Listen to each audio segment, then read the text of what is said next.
안녕하세요. 금요사건 파일 디바제시카입니다. 2019년 3월 16일 오후 5시 지구대에 한 남성의 신고가 접수됩니다. 부모님이 실종됐어요. 한 달 전에 함께 일본 여행 가신다는 메시지를 받았는데 아직까지도 돌아오지 않고 있어요. 그러니까 부모님이 실종된 시점이 벌써 한 달 전이라는 아들의 신고였는데 도대체 무슨 일이 벌어진 걸까요? 우선 이 부부에게는 아들 2명이 있습니다. 그렇게 여행을 떠나고 나서도 사실 부부가 둘째 아들 이 씨에게는 간간히 연락을 취했다고 해요. 근데 전화가 아닌 카톡으로요.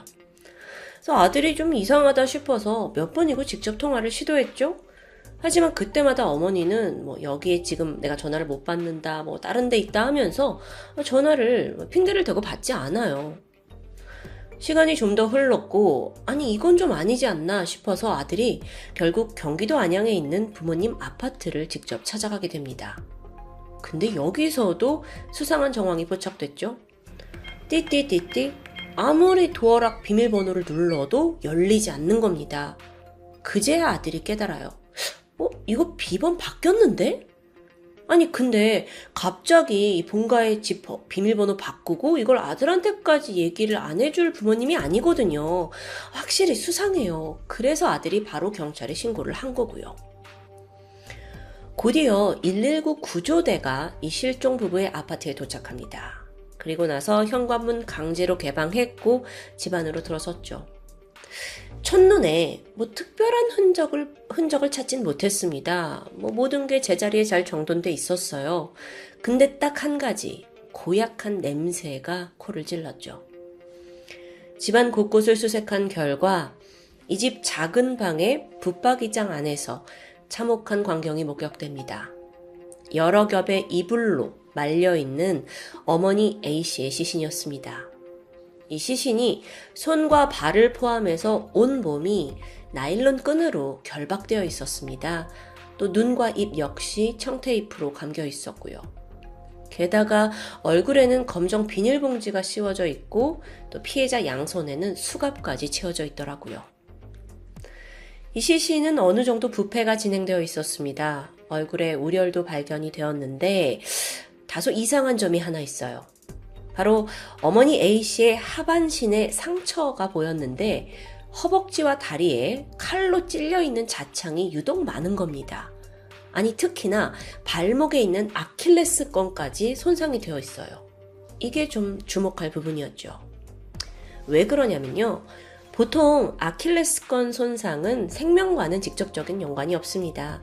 근데 왜 이렇게 나 있지?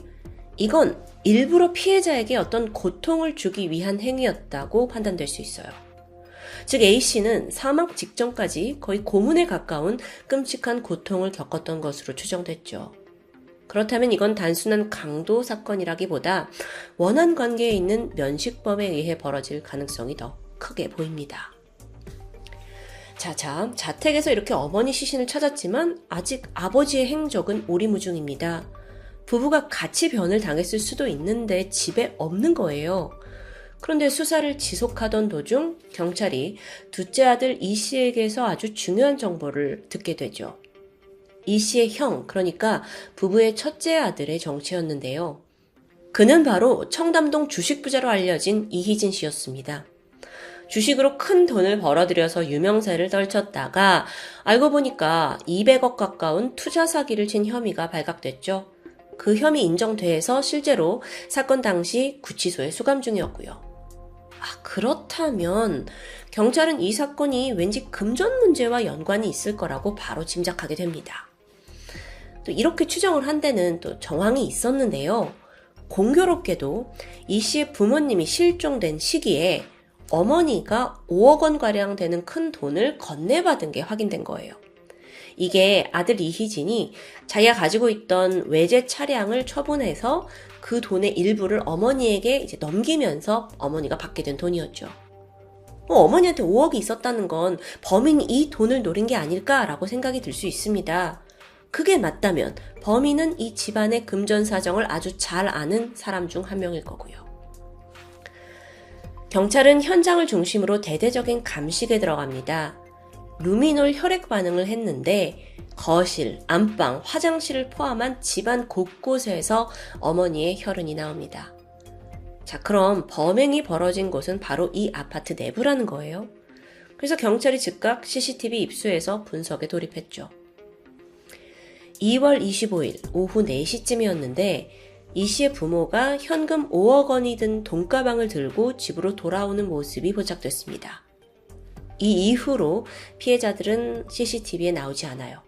그럼 이쯤에서 범행을 당한 것 같죠? 그런데 그 밖에도 이 CCTV에서 매우 수상한 장면이 몇 개 더 나왔습니다. 같은 날 이 부모가 등장하기 몇 분 전인 3시 53분쯤이었는데 막 건장한 체구의 남성 무려 4명이 아파트 계단을 통해서 올라가는 거예요. 그리고 나서 이들이 한 3시간 정도 머무른 뒤 다시 계단을 통해서 건물을 빠져나가더라고요. 근데 이때 마지막으로 내려온 한 남성의 손에 가방이 들려 있습니다. 남성 셋이 먼저 떠났고 이 남성이 홀로 남아서 다시 아파트로 들어가요. 그리고 몇 시간 후에 내려오더니 홀연히 사라졌죠. 자, 지금 문제의 남성 4명이 등장을 했는데 수사팀이 주차장 CCTV 뒤졌고 이 남성들이 타고 떠난 차량 번호를 확보합니다. 그리고 동시에 사망한 어머니 A씨의 휴대폰 위치 추적을 실시했어요. 앞서 둘째 아들이 어머니와 계속 카톡 메시지를 주고받았다고 했죠. 이건 어머니가 아니라 범인들이 어머니 핸드폰을 가지고 가짜로 보냈을 가능성이 큽니다. 그래서 경찰은 그 중에서도 3월 8일자 아들이 받은 메시지 발신자를 추적하거든요. 위치를 추적해요. 아니 그랬더니 그게 인천공항의 로밍센터로 나옵니다. 오케이, 3월 8일 인천공항 CCTV 추적이 필요하겠죠. 경찰이 공항 CCTV 전부 확보해서 범인들 차량과 동일한 차를 또 샅샅이 뒤지기 시작했어요. 그러고 보니까 한 남자가 새벽 5시쯤 공항에 도착을 해서 안으로 들어갔고 그러다가 한참 시간이 지나서 같은 날 저녁에 다시 나타나더니 차를 끌고 공항 밖으로 빠져나가더라고요. 그게 12시간 넘게 지금 공항에 있었다는 건데 이건 계속 공항에 있었다는 게 아니라 가까운 해외에 나갔다가 들어왔을 수 있다는 거죠. 그래서 경찰이 그 같은 날짜에 비슷한 시각, 외국에 당일로 다녀온 사람들 탑승 기록 다 뒤졌습니다. 굉장히 끈질긴 수사를 펼친 결과 한 남성이 떠올라요. 그는 1984년생의 김다운이었죠. 그날 일본에 다녀온 기록이 있더라고요. 자, 만약에 이 사람이 이 사건의 용의자라면 왜 굳이 해외에 나갔다 왔을까요? 이건 아무래도 아들 이 씨의 눈속임을 위한 목적이 아닌가 싶습니다. 게다가 더 놀라운 건 김다운의 정체였어요. 끔찍한 살인을 했다고 하기에는 정말 전과 하나 없는 너무 평범한 사람이었거든요. 일단 시신이 발견된 다음 날인 3월 17일 김다운이 수원시 한 편의점에서 물건을 구입하던 도중 긴급 체포됩니다. 근데 검거를 딱 해보니까 1,000만 원이 넘는 굉장한 양의 현금을 소지하고 있더라고요. 살인 용의자로 체포합니다 하고 수갑을 채웠는데 그는 별다른 저항을 하지 않았습니다. 하지만 그에겐 수상한 물건들이 있었죠. 그건 바로 현재까지도 실종 상태인 이 씨의 아버지 차키와 또 둘째 아들의 여권이었습니다. 처음 경찰 조사에서 김다운은 모든 범행을 부인했어요. 그러다가 결국 신상 공개가 결정이 됐거든요. 취재진 앞에 딱 모습을 드러냈는데 이때 김다운이 뭐라고 하냐면 너무나 죄송하고 제가 지은 죄는 달게 받겠습니다. 그래서 고개를 푹 숙여요. 근데 또 범행의 일부 혐의만 인정할 뿐 자기는 죽이지 않았다라는 주장을 반복합니다. 자, 이때까지만 해도 일단 경찰이 더 집중한 건 실종된 아버지, 지금 실종된 아버지 어딨냐는 거예요. 아버지를 B씨라고 할게요.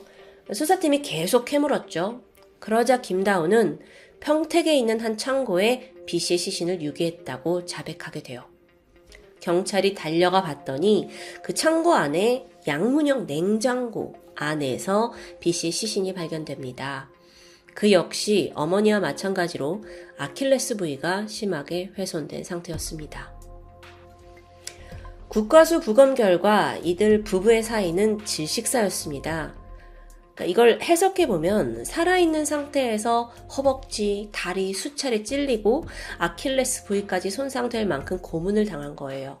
그리고 나서 이제 목졸림으로 사망한 거고요. 아버지의 경우는 머리 손상과 머리뼈 골절이 있었고요. 어머니는 얼굴과 목 부위에 강한 충격 또 압박 흔적이 나왔습니다.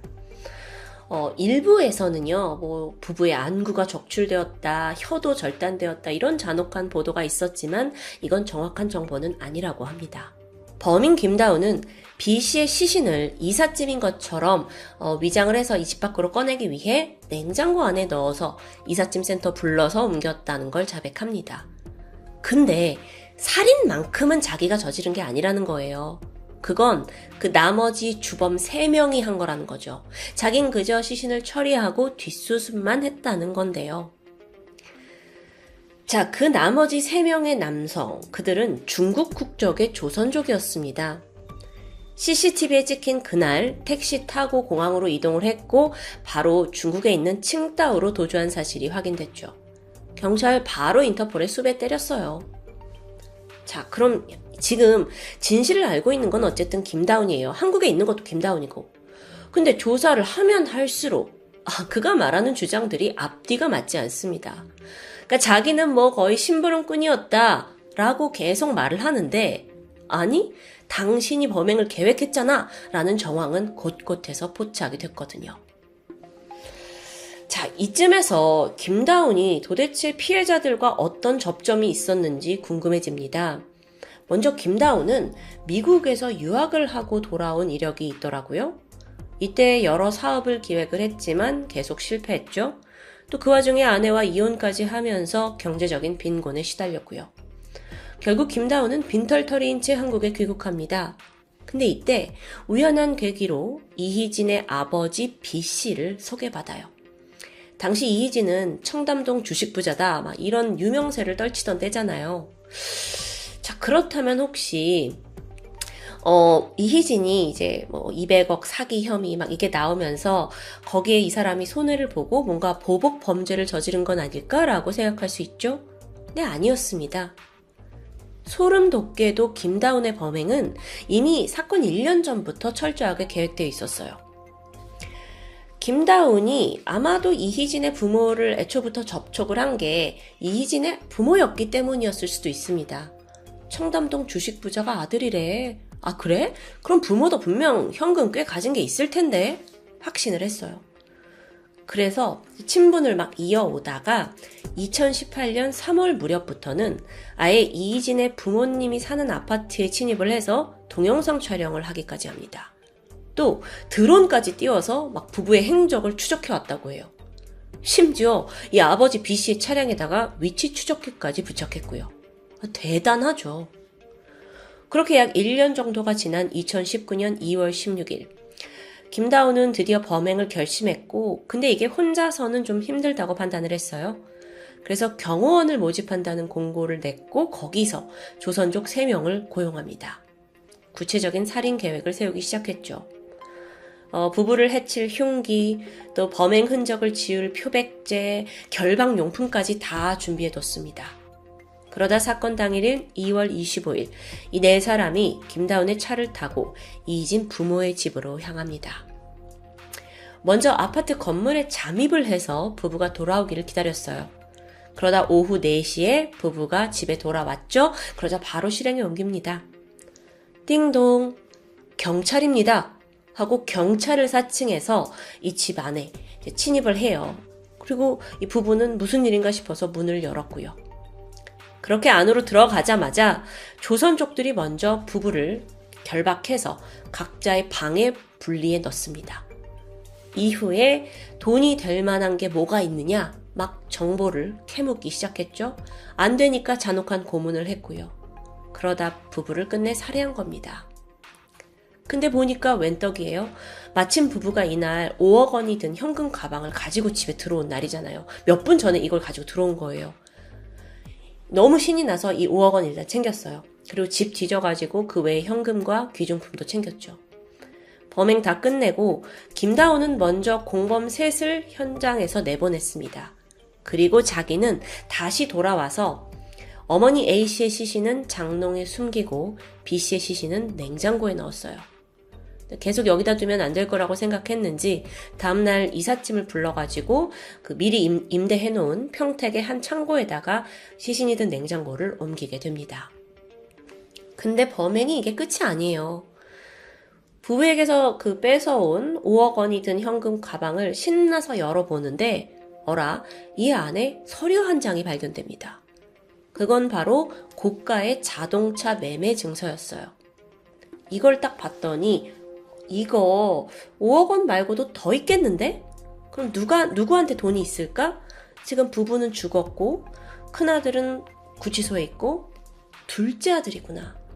둘째 아들 이씨한테 재산이 더 있으리라 확신했죠. 그래서 이때부터 어머니 핸드폰을 이용해서 아들 이씨와 계속해서 연락을 한 겁니다. 그러니까 어머니의 죽음을 단순하게 속이기 위해서라기보다는 뭐 그런 이유도 있었겠지만 계속적으로 둘째 아들한테 접근을 해서 또 돈을 뜯어낼 생각이었던 거예요. 뿐만 아니라 심부름 센터를 고용해서 저 둘째 아들 이씨를 납치해달라고도 부탁합니다. 아니, 이미 부부를 죽였는데도 정말 계속 이렇게 악랄하게 행동했다는 게 좀 무서워요. 근데 또 이 사람 전과도 없거든요. 끝이 없죠, 완전. 살인에 대한 욕망이. 그렇게 아들을 노리긴 했지만 그 사이에 부모님이 돌아오지 않고 뭔가 이상하다라는 걸 눈치챈 아들이 신고를 했고 결국 범행은 실패로 돌아갑니다. 조사를 받는 내내 범행을 부인하던 김다운. 그는 결국에는 자신이 이희진에 붙인 B씨와 2천만 원의 채무관계가 있다는 걸 털어놨습니다. 근데 결국 그 아버지가 이 2천만 원을 빌려갔는데 돌려주지 않아서 범행을 저지른 거라고 주장해요. 근데 이것도 거짓말이었어요. 아니 애초에 2천만 원을 빌려줬다는 증거가 없거든요. 당시 구속되어 있던 이희진에게도 이제 조사를 하게 되는데 김다운이라는 사람의 정체에 대해서는 전혀 모르고 있었죠. 아니 그럼 김다운의 진짜 범행 동기는 무엇이었을까요? 긴 조사 끝에 김다운은 그저 피해자들의 금품을 노리고 이 범행을 저지른 것으로 판단이 됐습니다. 해외 생활 실패하고 한국에 왔는데 별다른 수입 없죠. 이혼도 했죠. 그러다 우연히 청담동 주식부자였던 이희진의 부친을 알게 됩니다. 근데 이희진은 사실 2016년 9월에 이미 사기 혐의로 체포가 된 상황이었어요. 근데 들리는 소문에 저 이희진이가 아직 미환수된 재산이 한 1,000억 원에 가까운데 그게 아직 남아있다더라 라는 걸 접한 거예요. 물론 확인되지 않은 사실이었죠. 그러면 부모에게 그 돈이 갈 수 있겠다 생각을 하고 그 돈을 뺏겠다는 것으로 부모에게 접근한 것으로 추측됩니다. 그렇게 모든 행각이 드러난 김다운은 이후 강도살인, 사체유기, 강도음모 이 혐의로 재판에 넘겨졌어요. 1심에서 무기징역을 선고받았죠. 2명이나 살해하고 또 죄가 무거우니까요. 그렇게 이후에 항소를 거쳐서 2021년 10월 대법원에서까지 무기징역은 확정됩니다. 참고로 김다운이 고용했던 그 조선족 3명 공범들은요, 중국으로 도주한 후에 체포영장도 내려지고 인터폴 수배도 하고 있지만 아직까진 검거되지 않았다고 합니다. 보통 중국의 경우에서는 자국민이 타국에서 범죄를 저지른 경우 이걸 중국 내에서 재판을 진행합니다. 나중에라도 만약 중국에서 검거가 된다면 사형에 처해질 가능성이 크다고 보고 있습니다. 김다운의 범행 수법이 굉장히 잔혹하고 범행 동기도 불순해요. 하지만 한편으로는 피해자들이 주식 사기로 구속된 이희진의 부모였다라는 점 때문에 크게 주목을 받고 또 일각에서는 약간 범인 김다운을 두둔하는 모습까지 보였습니다. 당한 만큼 되돌려 받는다라는 그런 좀 심리가 좀 반영이 된 것 같아요. 하지만 여러분 한 가지 확실한 건 범인 김다운이요? 사기 피해자들에 대한 내가 어떤 보복을 내가 해주겠다? 이런 사명감 전혀 없습니다. 그런 마음으로 피해자 공격한 거 아니에요. 지도 돈 욕심 나서 한 거예요. 사기당한 피해자들한테 돈을 돌려주겠다는 마음은 절대 없었고요.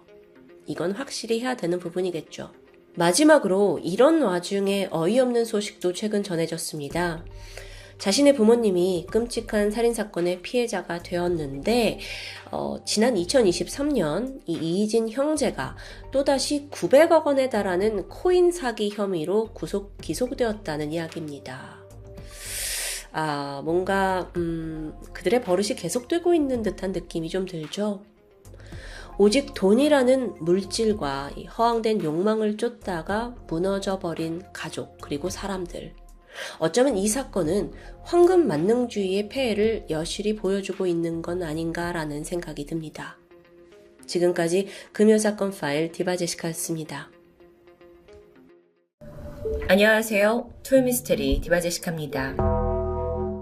과거 10개의 우물이 있는 마을이라서 이름이 붙여진 인천 부평구의 십정동. 하지만 이제 와서는 그 많던 우물도 다 자취를 감췄고 인천 중에서도 아주 낙후된 동네로 변해버렸습니다. 지금은 다행히 재개발로 인해서 아파트가 들어서고 있고요.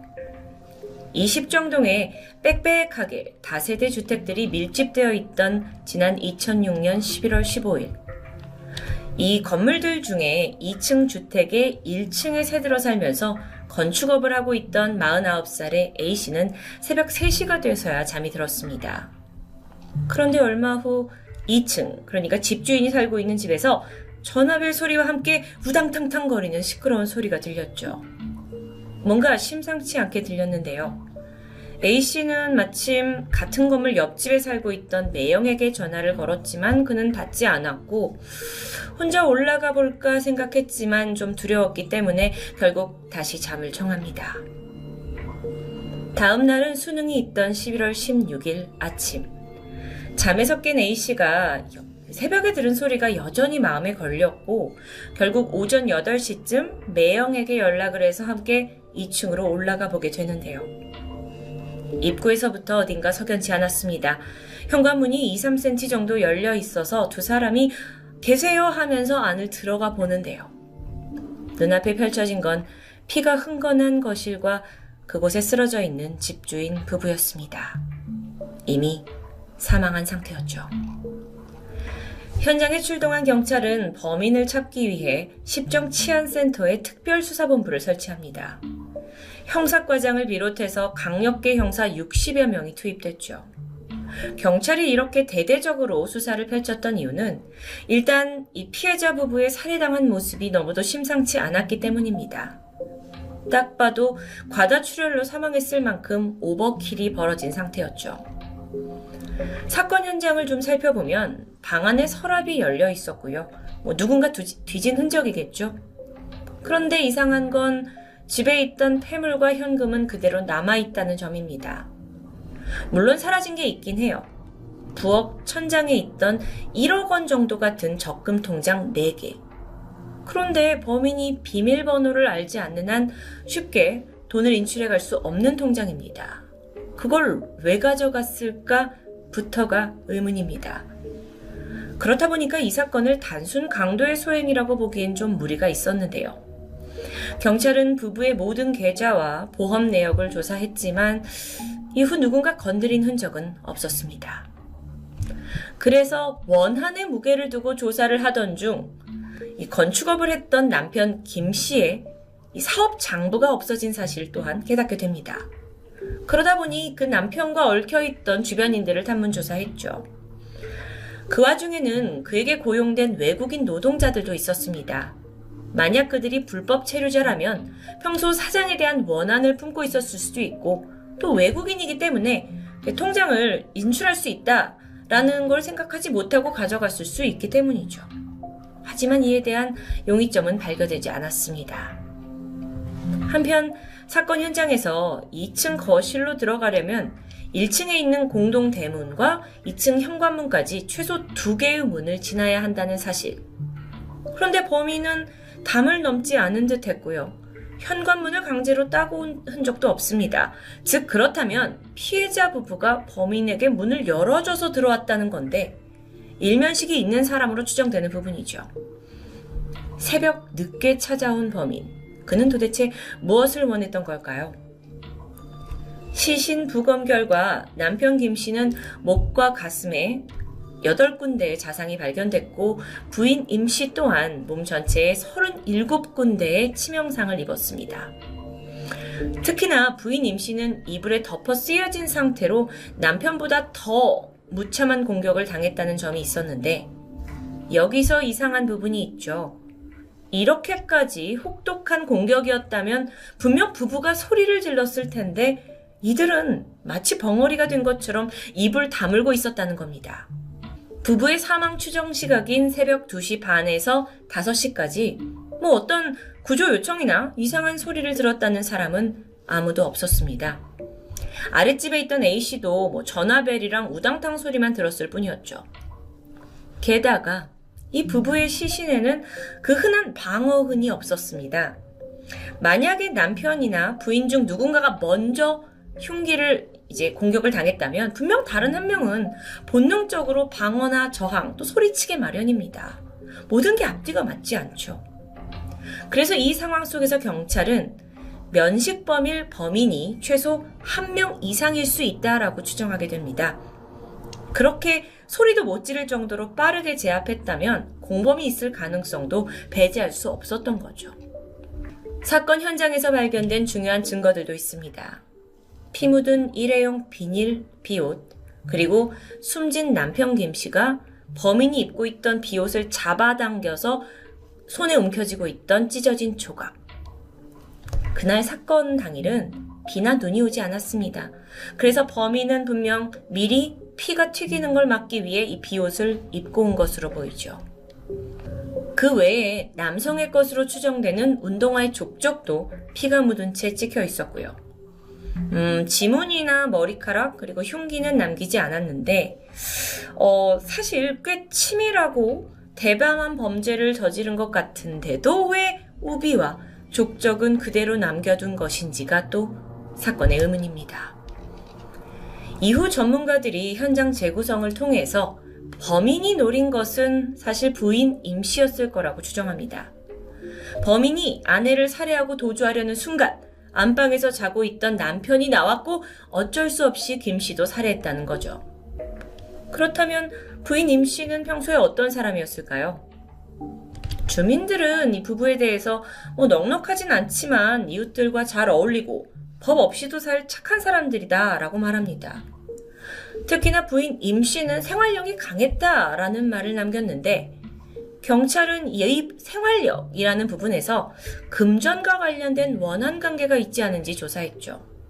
그래서 보니 그녀가 예전에 일수를 했었던 적이 있고 이것과 관련된 여러 일이 얽혀 있을 수도 있었습니다. 이 모든 건 추정이었죠. 결국 부인에 대한 원한 채무관계는 전혀 별다른 게 드러나지 않습니다. 물론 범인이 단순 강도일 가능성이 아예 없는 건 아닙니다. 남편 김씨가 평소에 나 돈 좀 벌었다 모았다라는 말을 하곤 했는데 이로 인해 타겟이 되었을 수도 있죠. 단순한 강도였는데 사건에 혼선을 주기 위해서 일부러 부인을 오버킬했을 가능성도 있습니다. 하지만 이런 여러 가지 추측 속에서도 여전히 면식범에 의한 계획범죄에 무게가 실리는데요. 좀처럼 실마리가 풀리지 않던 이 사건이 오버킬 수법과 우비 덕분에 십정동 공공의 적 사건이라는 별칭이 붙었습니다. 그러니까 2002년에 그 영화 공공의 적이 나왔고 흥행을 하면서 그거의 모방 범죄로 봤다는 거죠. 그러면서 경찰의 시선이 직계 가족에게 돌아갑니다.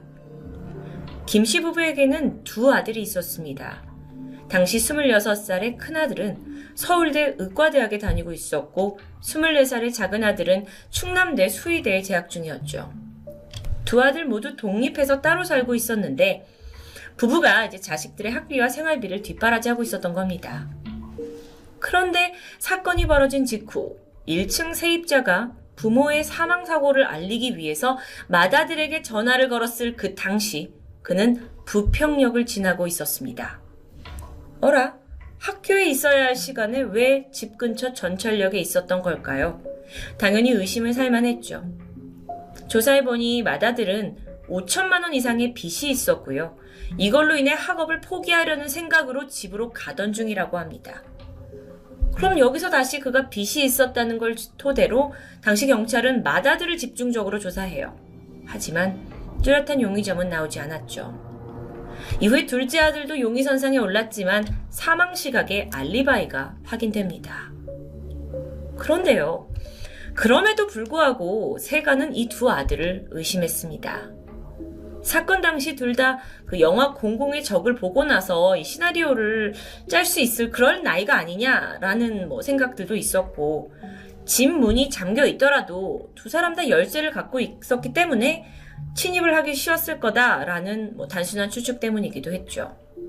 또 통장만 있으면 돈을 인출할 수 있을 거야 라고 생각할 만큼 금융거래에 대해 잘 모르는 어떤 나이대와 초범이라는 그런 관점도 더해졌습니다.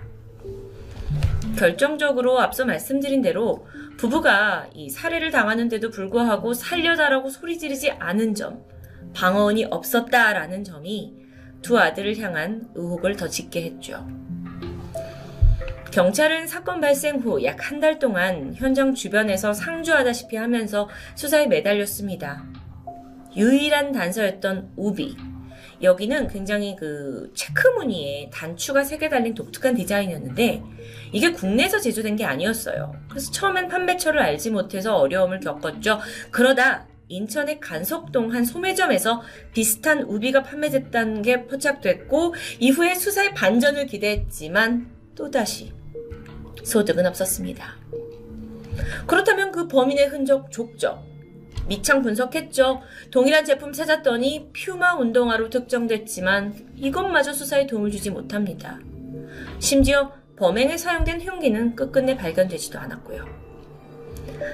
추가적으로 경찰은 피해자 가족, 지인, 주변 인물을 그리고 주변에 동일 수법 전과자, 최근 출소자까지 약 1,500명을 수사했다고 합니다. 성과 없었고요. 그 외에 1층 주민이 증언을 했고 최초 목격자이긴 했지만 그 외에 다른 목격자는 사실상 확보되지 않았고요. 수사팀은 결국 이렇게 대대적으로만 수사만 하다가는 다른 범죄를 놓칠 수 있다라는 우려가 있었고 규모를 반으로 축소합니다. 수사가 장기화되면서 이 십정동 지역은 민심이 흉흉해졌는데요. 사건을 계속 조사하려는 경찰들이 상주했고 그러다 보니 주변에서 음식점을 운영하는 주민은 해가 지면 동네에 사람이 없다 하면서 불만을 토로하기도 했습니다. 그렇게 비난의 눈길까지 받게 된 경찰은 결국 1년이 지난 후 증거와 용의자를 찾지 못한 채 수사를 종결합니다. 몇 년 전까지만 해도 이 피해자들의 집은 두 아들의 공동 명의로 되어 있었습니다. 그렇게 팔리지 않은 채 무려 10년 넘게 빈집 상태였죠. 하지만 현재는 이 십정동 재개발로 인해 철거되었다고 합니다. 몇 년 전 한 방송사에서 피해자 부부의 두 아들을 인터뷰한 적이 있었습니다. 그때 당시 의사가 된 첫째 아들은 성실히 인터뷰에 응했지만 반면 수의사가 된 둘째 아들은 인터뷰를 거부하면서 강한 적대감을 드러냈죠. 물론 진실을 우리가 알 수 없는 상황에서 부모를 잃게 된 이 안타까운 두 아들이 정말 범인으로 억울하게 몰렸을 수도 있지만 혹여 그렇지 않을 수도 있다라는 세간의 의심은 여전히 남아있는 듯합니다. 그나마 다행인 것은 이 사건의 공소시효가 사라지고 뻔뻔히 어딘가에 살고 있을 범인은 언젠가 잡힐지 모른다는 불안감과 긴장감에 살고 있다는 것이죠. 지난 2016년부터 인천 미제 사건 수사팀이 이 사건을 재수사를 진행합니다. 수사팀장은 한 인터뷰를 통해서 이 사건이 외부에서 침입한 흔적도 없고 또 훔쳐간 통장도 인출을 하지 않아서 굉장히 미스테리한 사건이다 라고 말했는데요. 더불어 프로파일러와 공조수사를 하고 또 앞으로 DNA 분석 같은 과학수사도 이 사건을 해결하기 위해 병행되고 있다고 합니다. 이렇게 의지를 불태우고 있는 경찰의 노력과 함께 사건 당시 그 무엇이라도 목격했던 이들의 제보까지 더해진다면 이 미제 사건은 좀 더 빠른 시간 내에 미제에서 벗어날 수 있으리라 기대해봅니다. 인천 십정동 살인사건 토요미스테리 디바제시카였습니다.